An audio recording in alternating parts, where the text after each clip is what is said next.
नमस्कार विद्यार्थी मित्रांनो, मी प्राध्यापक प्रभाकर भैसारे, इतिहास विभाग प्रमुख, doctor Babasaheb Ambedkar art, commerce आणि सायन्स कॉलेज सुरतोली लोहारा. तर विद्यार्थी मित्रांनो, BA second year third semester.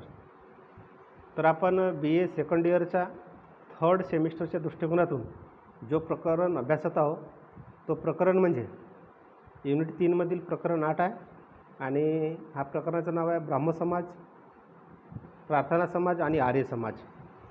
तर हे समाज सुधारक चळवळी ज्या होत्या त्या चळवळीचा अभ्यास आपण ह्या प्रकरणामध्ये करीत आहोत. या संदर्भानं मी तुम्हाला ब्राह्मसमाजाच्या संदर्भामध्ये जो व्हिडिओ पाठवलेला होता त्याचा अभ्यास तुम्ही नक्कीच केला असाल. तर आज आपण प्रार्थना समाज आणि आर्य समाज ह्या दोन समाजाविषयीचा अभ्यास आजच्या व्हिडिओमध्ये करणार आहोत. तर चला बघूया प्रार्थना समाज आणि आर्य समाज. तर विद्यार्थी मित्रांनो, प्रार्थना समाजाबाबतीतचा इतिहास असा आहे की 19चा जो शतक होता, या शतकाच्या सुरुवातीला महाराष्ट्रामध्ये विविध प्रकारचे राजकीय परिवर्तन झालेले आपल्याला बघायला मिळतात आणि ह्याच शतकामध्ये निर्माण झालेल्या सामाजिक व धार्मिक चळवळींमध्ये प्रार्थना समाजाचा खूप मोठा आणि महत्त्वाचा वाटा आहे. आणि ह्याला कारण असं आहे की 19व्या शतकाच्या सुरुवातीला महाराष्ट्रात पाश्चात्य शिक्षण पद्धती आणि ख्रिस्ती धर्माचा प्रचार होण्यास सुरुवात झालेली होती. कारण ह्याच काळामध्ये ब्रिटिशांनी भारतामध्ये इंग्रजी शिक्षण चालू केलेले होते आणि त्याच्या माध्यमातून इंग्रजी शिक्षणाच्या माध्यमातून भारतामध्ये ख्रिस्ती धर्माचा प्रसार आणि प्रचार व्हायला सुरुवात झालेली होती. 1854पर्यंत म्हणजे 1.5 लाख महाराष्ट्रीयन लोकांनी ख्रिस्त धर्माचा स्वीकार केलेला होता आणि धर्मांतरणामुळे अनेक प्रश्न निर्माण झालेले होते. आणि ह्यामुळेच ब्राह्म समाजाचेच एक नेते केशवचंद्र सेन हे मुंबईला आले.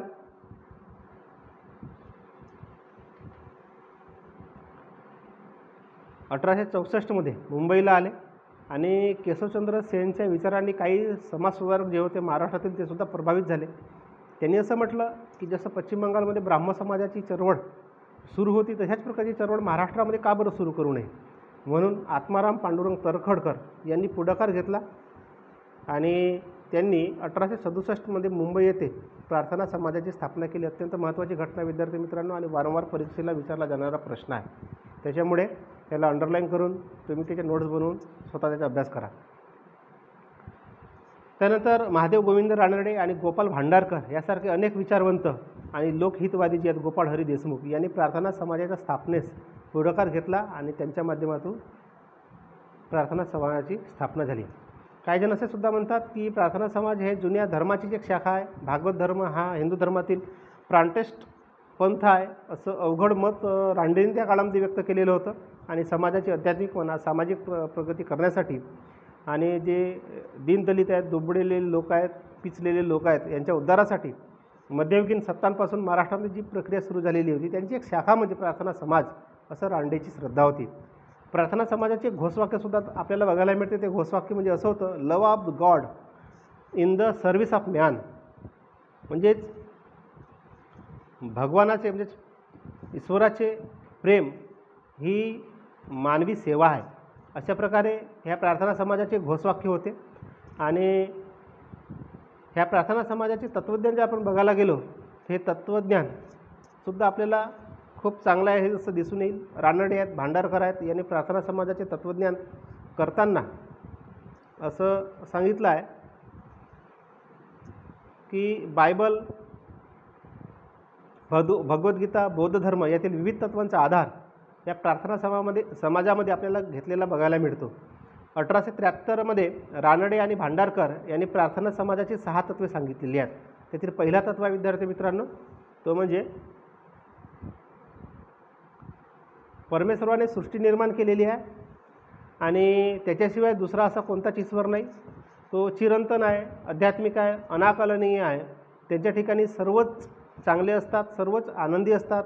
तो संपूर्ण जगामध्ये चराचरामध्ये भरून राहिलेला असतो आणि तो सर्वशक्तिमान आहे, दयाळू आहे आणि पवित्रसुद्धा आहे. तर अशा प्रकारे हा म्हणजेच परमेश्वराने सृष्टी निर्माण केलेली आहे आणि म्हणूनच आपण त्याचे आभार मानावे आणि त्यांना शरण जाऊन आपण त्यांच्या उक्तीकृतीप्रमाणे वागावे असं हा पहिला तत्व आहे प्रार्थना समाजाचा. दुसरा आहे परमेश्वराच्या सक्तीने व्यक्तीला व नंतरच्या जगात सुख प्राप्त होते. आता परमेश्वराच्या सक्तीने व्यक्तीला आणि नंतरच्या जगात सुख प्राप्त होते म्हणजे परमेश्वराची इच्छा असली आणि आपण चांगलं जर वागलो तर आताचा जन्म आणि आपल्याला जो पुनर्जन्म मिळणार आहे त्या जन्मामध्ये सुद्धा आपल्याला सुख प्राप्त होते. नंतर आहे प्रेम आणि त्याच्याविषयी श्रद्धा बाळगणे, यातच खरी भक्ती आहे. प्रेम आणि श्रद्धा ह्यांच्या प्रेम आणि प्रेमाविषयीची श्रद्धा बाळगणे यात खरी भक्ती आहे. नंबर नेक्स्ट, मूर्तीपूजा आणि मानवनिर्मित पूजा म्हणजे ईश्वराची खरी पूजा नाही. मूर्तीपूजा जर कोणी करत असतील आणि ती मानवनिर्मित पूजा आहे आणि ही पूजा ईश्वराची खरी पूजा नाही आहे. तर सर्व लेकरे ही पाचवं, सर्व लेकरे ही परमेश्वराची आहेत म्हणून सर्वांनी एकमेकांशी भेदभाव न बाळगता प्रेमाने राहावे वागावे असं हे प्रार्थना समाजाचं 6वा तत्त्व आहे. आता अशा प्रकारे हे प्रार्थना समाजाचे तत्त्व या ठिकाणी आपण अभ्यासून घेतलेले आहोत. तर वैज्ञानिक कसोटीवर हे काही तत्त्व उतरत नाही, त्याचा विचार तुम्ही करावा, जास्तीचे विश्लेषण मी करणार नाही. त्यानंतर प्रार्थना समाजाचे कार्य. तर प्रार्थना समाजातील सहजस्थानी अनेक क्षेत्रांमध्ये लोकोपयोगी मानवतावादी समाज सुधारण्याची कामे या प्रार्थना समाजाने केलेली बघायला मिळतात. प्रार्थना समाजाच्या पुणे, नाशिक, सातारा, पंढरपूर, इंदूर या ठिकाणी शाखा स्थापन झालेल्या होत्या. SM जोशी जे आहेत यांनी सोशल सर्व्हिस लीगची स्थापनासुद्धा केलेली होती.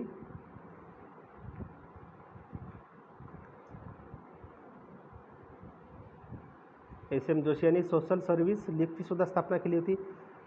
तर नामदेव गोपाळ कृष्ण गोखले यांनी भारत सेवक समाजाची स्थापना केली होती, सर्वंट ऑफ इंडिया सोसायटीची. केव्हा? 1905 विठ्ठल महर्षी रामाजी शिंदे यांनी डिस्प्लेड क्लास मिशनची सुद्धा स्थापना केलेली होती. तर अशा प्रकारे ह्या वेगवेगळ्या व्यक्तींनी वेगवेगळ्या प्रकारे आपल्याला वेगवेगळ्या संघटनांची स्थापना केलेल्या बघायला मिळतात आणि त्यांचे कार्य कसे होते ते आता बघू. त्यांचं शिक्षणातील जर कार्य बघितलं तर प्रार्थना समाजाचे कार्यकर्ते लक्ष्मण भिकोबा चव्हाण यांनी 1876 मुंबई येथे पहिली रात्रीची पाठशाळा सुरू केली. ह्या शाळेमध्ये सर्व जाती धर्माच्या मुलांना प्रवेश देण्यात आला होता आणि विद्यार्थी वर्गात पोस्टमन, मोटार ड्रायव्हर, गिरणी कामगार, कारखान्यात काम करणारे कामगार, हमाल अशा सर्व क्षेत्रातील लोकांना या ठिकाणी प्रवेश देण्यात आलेला होता आणि कमवा आणि शिका हा मूलमंत्र ह्या शाळेमध्ये मात्र त्यांनी राबवून घेतलेला होता. त्यानंतर आहे अनाथाश्रयाची स्थापना. तर प्रार्थना समाजाचे जे कार्यकर्ते होते एक उमिया लालशंकर यांनी अनाथ मुलांसाठी आधारगृह सुरू केले. 1878 पंढरपूर येथे अनाथ आश्रमाची सुद्धा स्थापना केलेली होती आणि जो खूप मोठा दुष्काळ पडलेला होता 1876-77च्या काळामध्ये, या दुष्काळामध्ये सर्वसामान्यांना दिलासा मिळावा ह्यासाठी विविध जीवनोपयोगी कामंसुद्धा करण्यात आलेली होती या प्रार्थना समाजाच्या अंतर्गत. त्यानंतर आहे स्त्री शिक्षणाचं कार्य. तर स्त्री शिक्षणाचं कार्य म्हणजे एक स्त्री शिकली तर संपूर्ण कुटुंबाला त्याचा फायदा होतो असं आपल्याला ज्योतिराव फुलेंनी सांगितलेलं होतं. पर्यायाने कुटुंबाचा आणि संपूर्ण समाजातसुद्धा विकास होतो असं सुद्धा त्यांनी सांगितलेलं होतं. तर ह्यावर धारणा असलेल्या ह्या मूलमंत्रावर धारणा असलेल्या रानड्यांनी स्त्री शिक्षणाचा प्रसार आणि प्रचार केलेला आपल्याला बघायला मिळतो. 1877ला प्रार्थना समाजाचे कार्यकर्ते प्रतापचंद्र मुजुमदार आणि डॉक्टर सखाराम अर्जुन यांनी स्त्री शिक्षणासाठी प्रयत्न सुरू केलेत. रानडेंनी 1888 पुण्यात महिलांसाठी शाळा सुरू केली. 1882 पंडिता रमाबाई यांनी आर्य महिला समाजाची सुरुवात प्रार्थना समाजाच्या आश्रयाने केलेली बघायला मिळते. त्याच्यानंतर विद्यार्थी मित्रांनो, विधवा विवाह जे आहेत तर विधवा विवाहाच्या संदर्भामध्ये सुद्धा प्रार्थना समाजाने चांगले कार्य केलेले बघायला मिळते. तर स्त्रीदास्य विमोचनाची चळवळ मोठ्या प्रमाणामध्ये त्या काळामध्ये सुरू असली तरी विधवांना जगणे अतिशय कठीण होत होते. प्रार्थना समाजाच्या कार्यकर्त्यांनी ह्यामध्ये लक्ष घातले. 24 ऑगस्ट 1870ला भिकोबा चव्हाण यांनी काशीबाई या विधवेचा विवाह वासुदेव बाबाजी नवरंगे ह्यांच्याशी घडवून आणला आणि स्त्रियांच्या विवाहाच्या वयाचा प्रश्न जो आहे तो प्रार्थना समाजाचे 2 आधारस्तंभ जे होते महादेव परमानंद आणि डॉक्टर आत्माराम पांडुरंग तरखडकर यांनी स्त्रियाच्या विवाहाचं कमीत कमी वय 20 असावं असं स्पष्ट केलेलं होतं. तर ह्या प्रार्थना समाजाने सुद्धा अत्यंत महत्त्वाचं आणखी कार्य केलेलं आहे ते म्हणजे ग्रंथलेखनाला प्रोत्साहन दिलेलं आहे. तर यामध्ये रानडे आणि भांडारकर यांच्या नेतृत्वामध्ये महाराष्ट्रामध्ये मोठा परिवर्तन घडून आला आणि ग्रंथलेखन आणि ग्रंथ प्रकाशनाला यांनी मोठ्या प्रमाणामध्ये आपल्याला प्रोत्साहन दिल्याचं बघायला मिळते. अशा प्रकारे ह्या प्रार्थना समाज. त्यानंतर आहे आर्य समाज. तर आर्य समाजाच्या बाबतीत जर सांगायला गेलं तर ब्राह्मण समाजाच्या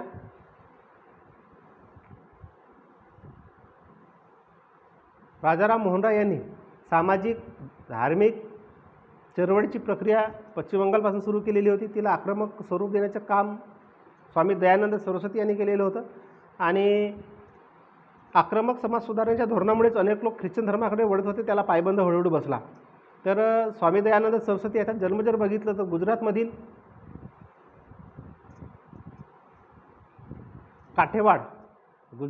काठेवाड प्रश्न येतो विद्यार्थी मित्रांनो, लक्षात घ्या. काठेवाडमधील मोरवी संस्थानातील टाकरा या गावी झालेला आपल्याला बघायला मिळतो. तो केव्हा? 7 मार्च 1824ला. त्याचं नाव ॲक्च्युली मूळशंकर होतं आणि वडील किसनजी तिवारी हे शैवपंथी सामवेदी औदिच्य ब्राह्मण होते आणि हे धार्मिक प्रवृत्तीचे होते. 14व्या वर्षी एक घटना घडली मूळशंकर यांच्या जीवनामध्ये. काय झालं की महाशिवरात्रीच्या दिवशी महादेवाच्या मंदिरात गेले आणि मंदिरामध्ये पिंडीवर एक उंदीर खेळत होता आणि महादेवाला चढवलेल्या ज्या पूजा सामुग्रीतील काही भाग तो तोडत होता, कुरतडून खात होता, काही भाग पडवून नेत होता. हे त्यांनी बघितलं आणि बघितल्यानंतर त्यांच्या देवावरील विश्वास उडाला. त्याला असं वाटलं की जो देव स्वतःचं रक्षण करू शकत नाही किंवा स्वतःच्या पूजा सामुग्रीचे रक्षण करू शकत नाही तो आपलं काय रक्षण करणार, असा विचार त्याच्या मनामध्ये आला आणि देवावरील विश्वास उडाला. त्यांची मूर्तीपूजेवरील श्रद्धासुद्धा कमी झाली. त्यांनी युवा अवस्थेतच गृहत्याग केला आणि 1845 ते 1860 ह्या काळामध्ये त्यांनी संस्कृतचे अध्ययन केले. आणि निरनिराळ्या ठिकाणी प्रवास करीत असताना त्यांना एक गुरु भेटले. त्या गुरुचं नाव आहे विरजानंद, स्वामी विरजानंद. लक्षात ठेवा, हे आंधळे होते. स्वामी विरजानंद यांनी त्याचं नाव दयानंद असं ठेवले आणि ते सरस्वती संप्रदायाचे असल्यामुळे आता मूळशंकर दयानंद सरस्वती या नावाने ओळखू जाऊ लागले. त्यांनी नंतर पाणिनीचं व्याकरण म्हणा आणि पतंजली योग ह्या सूत्राचा सखोल अभ्यास केला आणि वैदिक धर्माच्या प्रसारासाठी कार्य करण्याचा त्यांनी निर्णय घेतला. त्यांनी 1874मध्ये अलाहाबाद येथे सत्यार्थ प्रकाश नावाचा वैदिक ग्रंथ हिंदी भाषेत लिहिला आणि वेद हेच खरे धर्मग्रंथ आहेत अशी त्याची धारणा होती. आणि ह्याच विचारधारणेतून न्यायमूर्ती गोविंद रांडे यांनी त्यांच्या मदतीने मुंबई येथे आर्य समाजाची सुद्धा स्थापना केलेली आपल्याला बघायला मिळते. आणि पंजाब आहेत, लाहोर आहेत, या ठिकाणी सुद्धा आर्य समाजाच्या विविध शाखा स्थापन झालेल्या होत्या. आता आर्य समाजातील तत्त्वज्ञान आपण जर बघितलं तर ते तत्त्वज्ञान असं होतं. त्याचा पहिला नंबर आहे म्हणजे नंबर 1, आर्य समाज वेद आणि त्यातील तत्त्वज्ञान मानतो. हे ईश्वर प्रणीत आहे. सर्व ज्ञान वेदातच आहे. तेव्हा वेदाचे अध्ययन करणे प्रत्येकाचे कर्तव्य आहे. म्हणून आर्य समाजवाद्यांनी वेदांकडे परत चला हे घोषवाक्य समाजाला दिले. लक्षात ठेवा, हा प्रश्न विविध ठिकाणी आलेला आहे की विविध वेळा विचारला गेलेला आहे. दुसरा आहे, परमेश्वर एकच असून तो निराकार, आदी, अनादी, निर्गुण, सर्वशक्तिमान आहे. न्यायी, अनंत, अनिवासी, दयाळू, सत्य इत्यादी गुणांनी युक्त आहे आणि सर्वव्यापी आहे असून सर्वाचे अंतःकरण जागणारा आहे. हा त्याचं तत्त्वज्ञान होता. दुसरा आहे तत्त्वज्ञान, वेदकालीन समाजव्यवस्था ही आदर्श समाजव्यवस्था होय असं त्यांनी म्हटलेलं आहे आणि वेदांचा अभ्यास करणे सर्व मनुष्यांना हक्क आहे. त्याच्यानंतर आहे, आर्यांचा वैदिक धर्माचे दरवाजे सर्व धर्मियांना खुले असावे आणि शुद्धीकरण करून कोणाशी आणि कुणाला कोणत्या धर्मात प्रवेश मिळवून द्यावा असं सुद्धा त्यांनी म्हटलेलं आहे. नंतर आहे,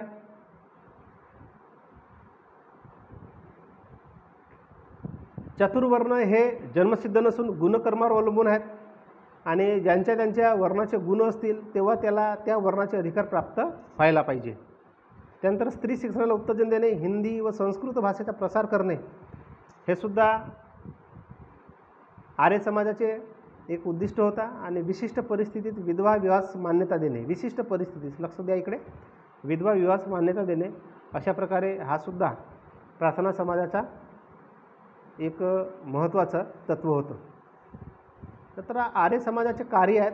तर आर्य समाजाने मोठ्या प्रमाणावर शैक्षणिक परिवर्तन घडवून आणण्याचा प्रयत्न केला आणि त्यांनी समाजातील कुप्रथा आहे, दारिद्र्यता आहे, अज्ञान आहे जर दूर करायचे असेल तर समाजाला शिक्षण देणे गरजेचं आहे अशी त्यांची धारणा होती. आणि म्हणूनच शिक्षणाच्या प्रसारासाठी लाला हंसराज यांनी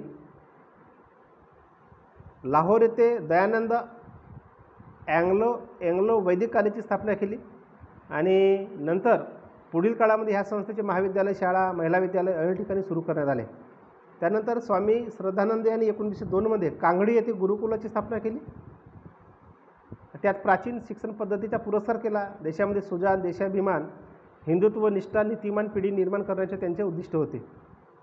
त्यानंतर शुद्धीकरण चळवळसुद्धा या धर्माने राबवलेली आहे. धर्म म्हणजे मुस्लिम धर्म आणि ख्रिस्ती धर्म स्वीकारलेल्या अनेक लोकांना हिंदू धर्मामध्ये परत आणण्याचं कार्य आर्य समाजाने केलेलं आहे. ह्यासाठी त्यांनी धर्मशुद्धीकरणाची मोहीम हाती घेतलेली होती. हजारो लोकांना धर्मशुद्धीकरणाच्या माध्यमातून त्यांनी पुन्हा हिंदू धर्मामध्ये आणलेलं होतं. नंतर आहे स्त्री जीवनामध्ये बदल. तर आर्य समाजाने स्त्री जीवनामध्ये बदल घडविण्यासाठी पुन्हा समान तत्व प्रदान करण्याचा प्रयत्न केलेला आहे. वेदाचा आधार देऊन स्त्रीला वेदाचे अध्ययन करण्यास परवानगी दिलेली आहे. दयानंद सरस्वती यांनी बालविवाहाला सुद्धा विरोध केलेला होता आणि विशिष्ट परिस्थितीमध्ये विधवा विवाहाला परवानगीसुद्धा त्यांनी दिलेली होती.